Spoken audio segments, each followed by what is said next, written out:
बिस्मिल्लाहिर्रहमानिर्रहीम। अस्सलाम वालेकुम स्टूडेंट्स। मॉडर्न फिज़िक्स में आज का जो हमारा टॉपिक है वो है प्लैंक्स रेडिएशन थ्योरी। यानी इस टॉपिक में हम ये पढ़ेंगे कि प्लैंक्स ने रेडिएशन थ्योरी जो है वो किस तरह से डेवलप की, क्लासिकल फिज़िक्स में क्या फ्लॉज थे जो प्रॉपरली ब्लैक बॉडी रेडिएशन के स्पेक्ट्रम को एक्सप्लेन करने में नाकाम रहे। तो सबसे पहले जो है वो हम बात कर लेते हैं। लास्ट टॉपिक में हमने ब्लैक बॉडी रेडिएशन स्पेक्ट्रम जो है वो देखा, और उसमें हमने ये देखा कि किसी भी ब्लैक बॉडी का जो टेम्परेचर होता है वो टेम्परेचर हमें ये बताता है कि ये बॉडी किस पर्टिकुलर वेवलेंथ के ऊपर मैक्सिमम एनर्जी जो है वो आपको अमिट करेगी। जैसे 4000 केल्विन के ऊपर हमने देखा कि ये रेड जो वेवलेंथ है उसके करीब जो है वो कुछ इसकी पीक बनती है। अब ये जो कलर है किसी भी बॉडी से अमिट होने वाली रेडिएशन का, वो एक्चुअली में उस बॉडी के सरफेस टेम्परेचर के बारे में हमें बताती है। यहाँ पर मैंने आपके सामने जो है वो एक डायग्राम जो है वो ली है। इसमें ये दो जो है वो स्टार्स आप देखें, एक ये जो कि आपको येलो कलर का स्टार या रेडिश स्टार जो है वो लग रहा है, और एक ये ब्लू कलर का जो है वो स्टार है। ठीक है, तो आपने ये बताना है कि इनमें से किसका टेम्परेचर ज़्यादा होगा। अब अगर आप देखें ये ब्लू कलर है, ब्लू कलर जो होता है वो शॉर्टर वेवलेंथ होती है, और शॉर्टर वेवलेंथ के लिए टेम्परेचर ज़्यादा होना चाहिए। और ये आपके पास येलो कलर है, तो येलो कलर की वेवलेंथ ब्लू से जो है वो ज़्यादा होती है, और अगर वेवलेंथ ज़्यादा होगी तो टेम्परेचर क्या होगा, कम होगा। तो कल जो हमने लास्ट पे पढ़ा था वीन्स डिस्प्लेसमेंट लॉ, उसको रिकॉल कर लें कि वो वेवलेंथ जहाँ पर मैक्सिमम एनर्जी एमिट होती है, जिसको लैम्डा और सबस्क्रिप्ट में MAX लिखा हुआ था, lambda maximum, multiplied by T is equal to 2.898 into 10 raised to the power minus 3 metre kelvin. तो ये इंडिकेट करती है कि किसी भी ब्लैक बॉडी रेडिएटर से या किसी भी हॉट बॉडी से एमिट होने वाली रेडिएशन का जो मैक्सिमम एमिशन आउटपुट होता है वो टेम्परेचर के इन्वर्सली प्रोपोर्शनल होता है। और दूसरी चीज़ आप ये देखें कि जब भी किसी भी कैविटी के अंदर स्टैंडिंग वेव पैटर्न बनता है तो एनर्जी वहाँ पर ट्रैप हो जाती है, यानी एनर्जी वहाँ पर लोकलाइज्ड हो जाती है, वहाँ से बाहर नहीं जा सकती। क्योंकि दो तरह के वेव्स होती हैं, एक को कहा जाता है ट्रेवलिंग वेव्स और दूसरे को कहा जाता है स्टैंडिंग वेव। ट्रेवलिंग वेव वो होती हैं जो अपने पॉइंट ऑफ जनरेशन से यानी सोर्स से पैदा होती हैं और वहाँ से अवे मूव करके क्या करती हैं, एनर्जी दूसरी साइड पे पहुँचाती हैं। स्टेशनरी वेव में एनर्जी लोकलाइज्ड रहती है और वो ट्रेवल नहीं करती, मूव नहीं करती। अगर आप यहाँ पर देखें, ये दो वॉल्स हैं, आप ये समझे इन दो वॉल्स के दरमियान में ये एक वायर है, स्ट्रेच्ड वायर, और इसकी लेंथ है कैपिटल एल। अगर आप इस वायर को सेंटर से बिल्कुल मिड से यूं नीचे की तरफ खींच के प्लग कर देंगे, छोड़ देंगे, तो ये वायर ऊपर नीचे वाइब्रेट करती रहेगी और ये एक स्टैंडिंग वेव पैटर्न बन जाएगा। इसको कहते हैं फंडामेंटल हार्मोनिक, क्योंकि इसमें ये जो कॉर्नर्स हैं ये नोड के तौर पे बिहेव कर रहे हैं। यानी स्टैंडिंग वेव में वो वाले पॉइंट्स जो कभी भी ऑसिलेट नहीं करते उनको नोड्स कहा जाता है, और दरमियान में ये जो पॉइंट्स हैं ये आप देख रहे हैं मैक्सिमम एम्पलीट्यूड के साथ वाइब्रेट कर रहे हैं, इनको एंटी नोड्स कहा जाता है। और दो नोड्स के दरमियान, ये वाला नोड और ये वाला नोड, दो कंसेक्टिव नोड के दरमियान जो फासला होता है वो λ/2 होता है। और वैसे भी आप देख लें ये दो नोड्स के दरमियान जो फासला है वो लेंथ ऑफ द वायर के बराबर है। अगर आप वायर को सेंटर से प्लग ना करें, सेंटर का भी सेंटर ले लें, यानी 1/4 हिस्सा, 1/4 यहाँ से प्लग करें, अब एक्चुअली में एक लूप नहीं बनेगी, दो लूप्स बन जाएंगी। अब आप देखें, एक नोड यहाँ पर बन रहा है, एक नोड यहाँ पर बन रहा है और एक नोड यहाँ पर बन रहा है। दो नोड्स के दरमियान जो फासला है वो λ/2 है। और वैसे अगर आप देखें तो इन्हीं दो नोड्स के दरमियान जो फासला है वो वायर की लेंथ का हाफ है। तो पहले λ/2 एल के बराबर था, अब λ/2 l/2 के बराबर है। यानी आप ये कहेंगे पहले लैम्डा की वैल्यू अगर निकाली जाती तो आना आता 2l। अब अगर लैम्डा की वैल्यू निकालेंगे तो वो आएगा l। का मतलब है पहले ये जो वेव बन रही है इसकी वेवलेंथ ज़्यादा है, अब ये जो नई वेव बनी है यहाँ पर इसकी वेवलेंथ जो है वो पहले के मुकाबले में कम है, शॉर्टर वेवलेंथ है, फ्रीक्वेंसी जो है वो बढ़ जाएगी। तो इसलिए जब भी आप एक मोड से दूसरे मोड की तरफ जाते हैं। ये फर्स्ट मोड है, यहाँ पर m की वैल्यू 1 है। फर्स्ट मोड से जब आप सेकंड मोड की तरफ जाएंगे, फ्रीक्वेंसी डबल हो जाएगी, वेवलेंथ हाफ हो जाएगी। और सिमिलरली अगर आप थर्ड मोड की तरफ आएंगे तो फ्रीक्वेंसी जो है वो 3 टाइम्स इंक्रीज कर जाएगी और जो वेवलेंथ है वो 3 टाइम्स डिक्रीज कर जाएगी इस इनिशियल वेवलेंथ के मुकाबले में। यहाँ पर आप देखें नोड्स की तादाद बढ़ गई। अब यहाँ पर 3 लूप्स बन रही हैं। इन दो नोड्स के दरमियान जो फासला है वो कितना है, λ/2। और λ/2 किसके बराबर है, L/3, क्योंकि आप ये देखें कि जो पूरी की पूरी वायर है उसके 3 इक्वल पार्ट्स हो गए हैं। तो ये जो एक पार्ट है ये L/3 के बराबर है। तो इस तरह से आप लैम्डा की वैल्यू निकालेंगे तो आंसर आएगा 2L/3। तो इसलिए वेवलेंथ और कम हो जाएगी। अब सबसे पहले क्लासिकल थ्योरी, रिले और जीन्स, इन्होंने एक लॉ जो है वो ड्राइव किया, रिले जीन्स लॉ, जिसकी डेरिवेशन भी हम कर सकते हैं, लेकिन डेरिवेशन हमारे जो कोर्स है उसके स्कोप में मौजूद नहीं है, इसलिए हमें ज़रूरत नहीं है कि हम उसको एक्सप्लेन करें। तो रिले जीन्स लॉ ने सबसे पहले अटेम्प्ट ये की कि किसी भी ब्लैक बॉडी रेडिएशन स्पेक्ट्रम की जो इंटेंसिटी होती है उसको एक फंक्शन की शक्ल दें, और वो जो फंक्शन होगा वो दो चीज़ों पे डिपेंड करेगा, वेवलेंथ और टेम्परेचर। यानी आप ये कह सकते हैं intensity distribution pattern of radiation from a black body, जिसको उन्होंने कहा I as a function of lambda and T. तो आई जो है यहाँ पर क्या है, डिपेंडेंट क्वांटिटी है, लैम्डा और टी जो है वो इंडिपेंडेंट क्वांटिटी है, यानी I is actually a function of wavelength and temperature.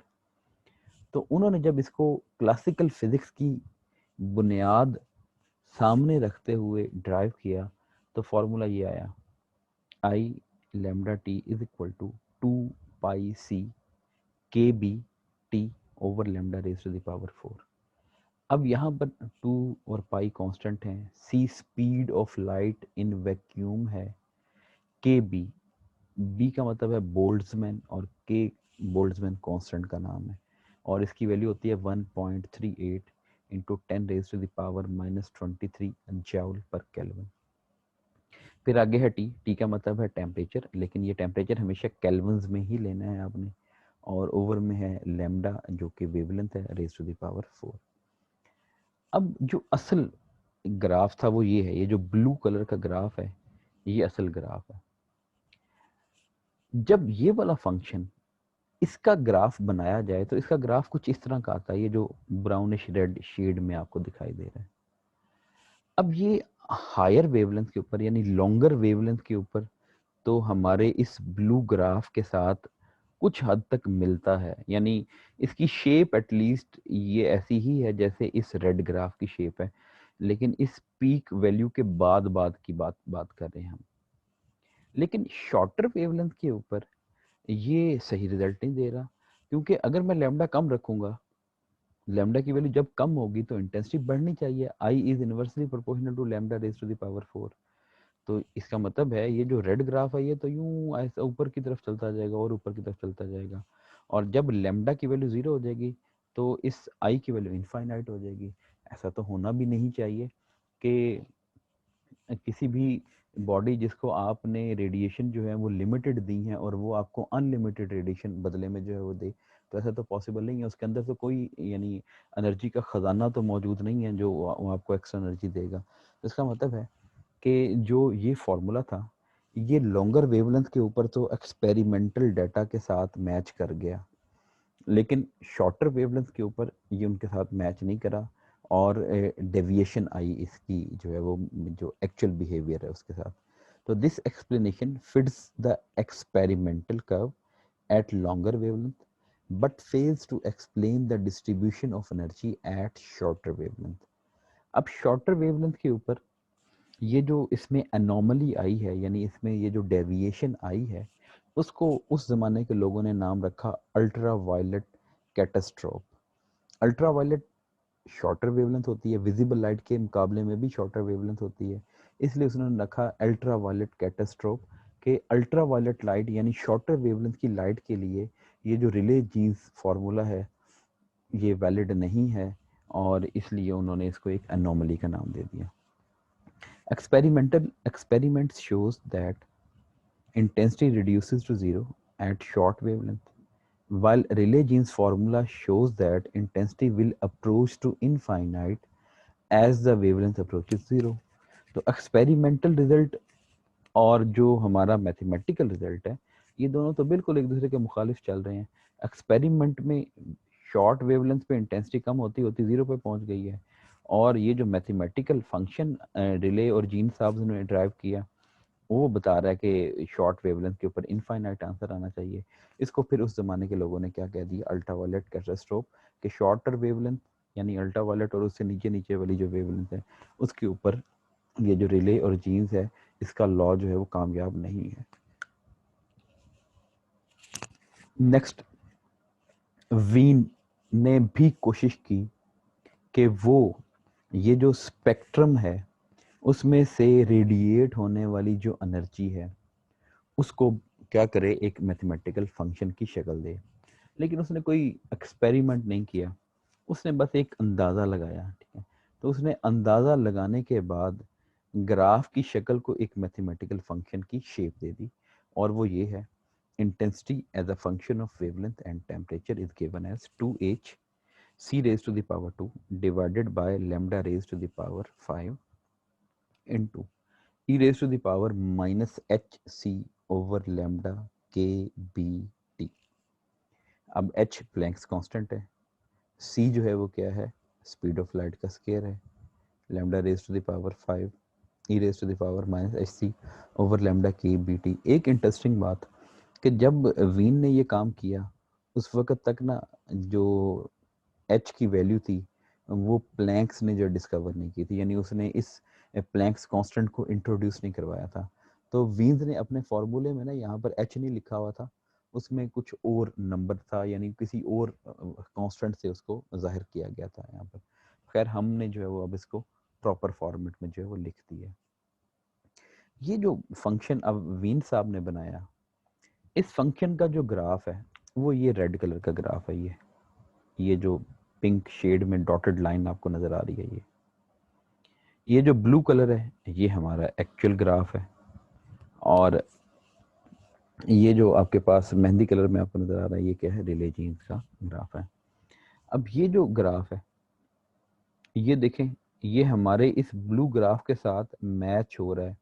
कहाँ पर मैच हो रहा है, शॉर्ट वेवलेंथ के ऊपर। इसका मतलब है this expression fits with the experimental curve at short wavelength but deviates at longer wavelength.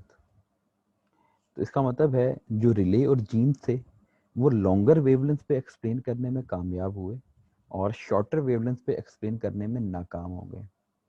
और जो वीन साहब थे इनका ये जो गैस अंदाजे वाला फॉर्मूला था वो शॉर्टर वेवलेंथ के ऊपर बिल्कुल फिट आता था, लेकिन लॉन्गर वेवलेंथ के ऊपर ये क्या करता था, जो एक्चुअल डाटा है उससे डेविएट कर देता था। तो इसका मतलब है कि दोनों ने कुछ ना कुछ मिस किया है, यानी एक्चुअल पूरी की पूरी स्टोरी को उन्होंने कवर नहीं किया, उन्होंने बस स्टोरी के एक पहलू को कवर किया। एक ने शॉर्ट वेवलेंथ वाले पहलू को कवर कर लिया और एक ने लॉन्गर वेवलेंथ वाले पहलू को जो है वो कवर किया। अब हम आते हैं प्लैंक्स की तरफ।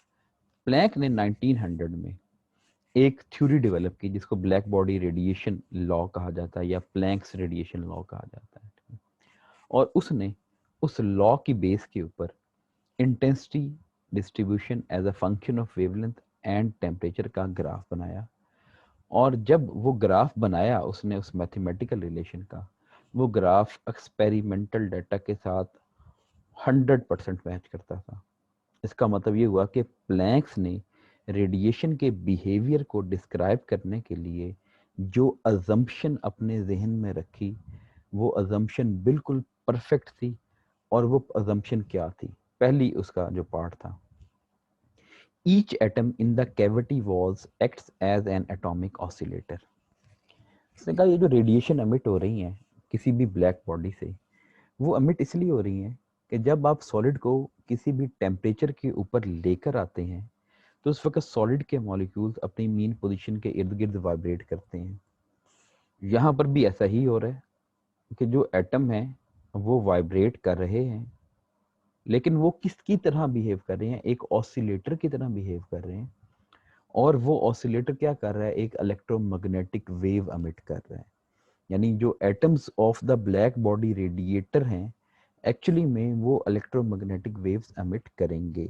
दूसरे नंबर पे, energy of each atomic oscillator is quantized and can have discrete values only. यानी हर एटम की जो एनर्जी होगी वो क्वांटाइज्ड होगी, कंटिन्यूअसली चेंज नहीं करेगी। या तो उसकी एनर्जी होगी HF, या उसकी एनर्जी होगी 2HF, या होगी 3HF, या 4HF। और यहाँ पर उसने जनरली इसको ज़ाहिर किया EN, यानी एनर्जी ऑफ एनी हार्मोनिक या nth oscillator is NHF। n is a positive integer और इसको क्वांटम नंबर कहा जाता है, और h जो है वो क्या है, प्लैंक्स कांस्टेंट है, जिसको उसने इंट्रोड्यूस करवाया। अब उसने ये कहा कि ये जो ऑसिलेटर्स हैं, जब इनके ऊपर एनर्जी टकराती है, ये एनर्जी अब्जॉर्ब करते हैं, और जब इनको हीटअप किया जाता है तो ये एनर्जी एमिट करते हैं। लेकिन ये एनर्जी अब्जॉर्ब या एनर्जी एमिट करने के लिए एक स्टेट से दूसरी स्टेट में जाते हैं। किसी हाई एनर्जी स्टेट से अगर ये लो एनर्जी स्टेट में जाएंगे तो ये energy in the form of photon emit कर देंगे, और अगर किसी लो एनर्जी स्टेट से इनको हाई एनर्जी स्टेट में जाना मकसूद होगा तो बाहर से क्या करेंगे, एनर्जी अब्जॉर्ब करेंगे। ठीक है, तो वो जो स्टेट्स हैं इनकी, वो एक दूसरे से बिल्कुल अलग अलग हैं और वो डिस्टिंक्ट हैं, वाजे हैं, इसलिए उनको कहा दिया कि वो क्वांटाइज्ड हैं। द ऑसिलेटर्स एमिट और absorb energy when making a transition from one quantum state to another. ठीक है, क्वांटम का मतलब है microscopic state. The entire energy difference between the initial and final state in the transition is emitted or absorbed as a single quantum of radiation। आप first level पे मौजूद हैं, आपकी एनर्जी है 1 जूल। आप फर्स्ट लेवल से jump करके जाते हैं थर्ड लेवल पे, थर्ड लेवल की एनर्जी है फर्ज करें 3 जूल। तो फर्स्ट और थर्ड के दरमियान जो गैप है एनर्जी का, जो कि 2 जूल इस वक्त है, वो in the form of photon absorb होगा, क्योंकि आपने फर्स्ट से थर्ड में जाना है तो आपने एनर्जी जो है वो क्या करनी है, अब्जॉर्ब करनी है। और फर्ज करें आप 10वें एनर्जी लेवल में हैं, आपकी एनर्जी है 10 जूल, और वहां से आप जंप करके आते हैं 5वें एनर्जी लेवल में, वहां पर आपकी एनर्जी है 5 जूल। तो 10 से 5 में जंप जब करेंगे तो उस वक्त 10 और 5 के दरमियान जो गैप है 5 जूल का, वो in the form of photon या रेडिएशन जो है वो अब्जॉर्ब अमिट हो जाएगा। So the entire energy difference between the initial and final state in the transition is emitted or absorbed as a single quantum of radiation। यानी वो एक ही पूरा का पूरा फोटोन की शक्ल में अब्जॉर्ब होगा या एक ही फोटोन की शक्ल में एमिट होगा। ये नहीं है कि फर्ज करें आपने फर्स्ट जूल यानी 1 जूल एनर्जी स्टेट से 2 जूल एनर्जी स्टेट तक जाना है, तो आप ये कहें कि जी आधे आधे जूल के 2 फोटोन हम अब्जॉर्ब कर लेंगे तो हम जो है वहां पर पहुंच जाएंगे, तो ऐसा नहीं पॉसिबल। आपने 1 से 2 में जाना है, तो एग्जैक्टली 1 जूल एनर्जी, जितना दोनों के दरमियान गैप है उतनी एनर्जी का फोटोन अब्जॉर्ब करेंगे। सिमिलरली आपने 3 से जो है वो 1 में आना है, तो ये नहीं है कि पहले जी हम जो है वो 3 से 2.5 पे आ जाते हैं और फिर जो है वो 2.5 से जो है वो 1 के ऊपर आ जाते हैं, ऐसा पॉसिबल नहीं है। Between two consecutive energy level, energy emitted और absorbed is equal to HF is called quantum of energy. तो दो कंसेक्टिव एनर्जी लेवल के दरमियान जो एनर्जी गैप है वो क्या है, HF, और उसको क्वांटम ऑफ एनर्जी का नाम दिया जाता है, या जिसको बाद में फोटोन ऑफ एनर्जी जो है वो नाम दिया गया। तो अब देख लें ये एनर्जी लेवल्स हैं। ये लोएस्ट एनर्जी लेवल जिसकी एनर्जी 0, ये फर्स्ट एनर्जी लेवल जिसकी एनर्जी होगी HF, ये सेकंड एनर्जी लेवल जिसकी एनर्जी होगी 2HF, third energy level, fourth energy level, and so on ऊपर चलता जाएगा। ठीक है, और ये जो डबल हेडेड एरो हैं, 2 तरह के एरो ऊपर, तो ये बता रहे हैं कि ट्रांजिशन 3 से 4 में भी हो सकती है और 4 से 3 में भी हो सकते हैं। तो ये एरो इंडिकेट कर रहे हैं कि जो ट्रांजिशन है वो दोनों साइड पे हो सकती है, अप ट्रांजिशन भी हो सकती है और डाउन ट्रांजिशन भी हो सकती है। खैर ये एनर्जी वाला एरो नीचे से ऊपर की तरफ बढ़ रहा है, इसका मतलब है ये नीचे वाली जो स्टेट्स हैं ये लो एनर्जी स्टेट्स हैं, और ऊपर की तरफ जाएंगे तो ये क्या होंगी, हाई एनर्जी स्टेट होंगी। और जो प्लैंक्स का फॉर्मूला था intensity as a function of wavelength and temperature, वो ये था 2πhc² over lambda raise to the power 5, 1 over e raise to the power hc over lambda kBt -1। ये आपके पास जो है वो फॉर्मूला उसने ड्राइव किया। कैसे ड्राइव किया ये हम अगले लेक्चर में जो है वो देखेंगे। अब ज़रा आप चेक करें, यहाँ पर देखें, ये है शॉर्टर वेवलेंथ। जब वेवलेंथ शॉर्ट होती है तो एनर्जी गैप्स ज़्यादा होते हैं। एनर्जी और वेवलेंथ आपस में इन्वर्सली प्रोपोर्शनल है।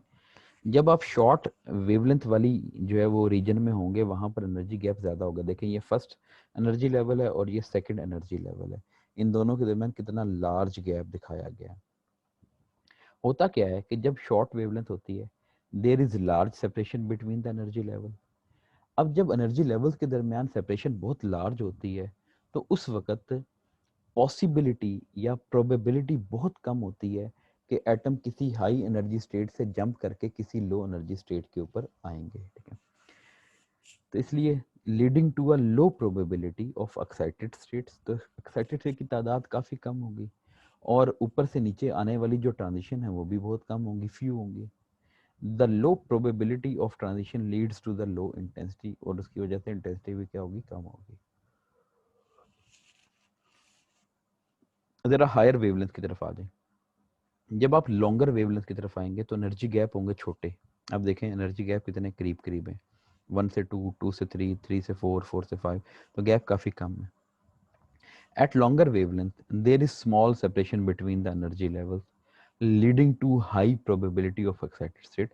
छोटे छोटे जंप लगाना एटम्स के लिए आसान है कि वो एक एनर्जी स्टेट से निकल के दूसरी स्टेट में आ गया और उसको इतनी एनर्जी का भी जो है वो नुकसान नहीं करना पड़ा। ठीक है, तो इसका मतलब है यहाँ पर ट्रांजिशन की तादाद बहुत ज़्यादा होगी। ठीक है, लेकिन जो इंटेंसिटी होती है वो सिर्फ और सिर्फ ट्रांजिशन की तादाद पर डिपेंड नहीं करती, वो ये भी देखती है कि एक ट्रांजिशन में एवरेज कितनी एनर्जी एमिट हो रही है। तो यहाँ पर एक ट्रांजिशन में एवरेज एमिट होने वाली जो एनर्जी है वो बहुत ही कम है, और अगर एनर्जी बहुत कम होगी तो इसलिए उस वक्त जो इंटेंसिटी होगी वो काफ़ी कम होगी। इंटेंसिटी जो है वो एनर्जी के स्केयर के डायरेक्टली प्रोपोर्शनल होती है। तो जब एक छोटी चीज़ का स्केयर किया जाता है तो वो मज़ीद छोटी जो है वो हो जाती है। तो इसका मतलब है ये लो वेवलेंथ के ऊपर भी इंटेंसिटी कम निकली क्योंकि ट्रांजिशन की तादाद बहुत कम है, और हाई वेवलेंथ के ऊपर भी इंटेंसिटी बहुत कम दिखी क्योंकि उस वक्त ट्रांजिशन की तादाद बेशक ज़्यादा हो चुकी है लेकिन एक ट्रांजिशन में एनर्जी जो है वो बहुत कम एमिट हो रही है। दरमियान में जहाँ पर ये पीक बन रही है, मैक्सिमम इंटेंसिटी आ रही है, somewhere between very short and very long wavelength the product of increasing probability. यहाँ पर देखें जो प्रोबेबिलिटी है वो भी इंक्रीज कर रही है, एंड डिक्रीजिंग एनर्जी पर transition results in a maximum in the intensity. तो इसका मतलब है यहाँ पर ना तो आप एक एक्सट्रीम पे हैं ना दूसरे एक्सट्रीम पे हैं। यहाँ पर क्या था, एमिशन की प्रोबेबिलिटी बहुत कम थी लेकिन एनर्जी बहुत ज़्यादा थी। यहाँ पर एमिशन की प्रोबेबिलिटी बहुत ज़्यादा थी लेकिन एनर्जी बहुत कम थी।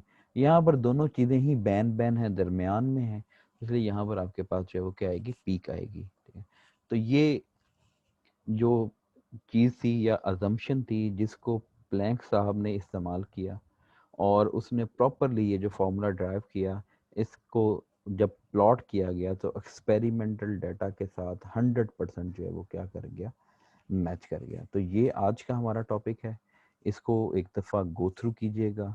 कोई क्वेश्चन है तो आप मुझसे पूछ सकते हैं। इंशाल्लाह नेक्स्ट लेक्चर में हम प्लैंक्स रेडिएशन लॉ को ड्राइव भी करने की कोशिश करेंगे। अपना ख्याल रखिएगा। अल्लाह हाफिज़।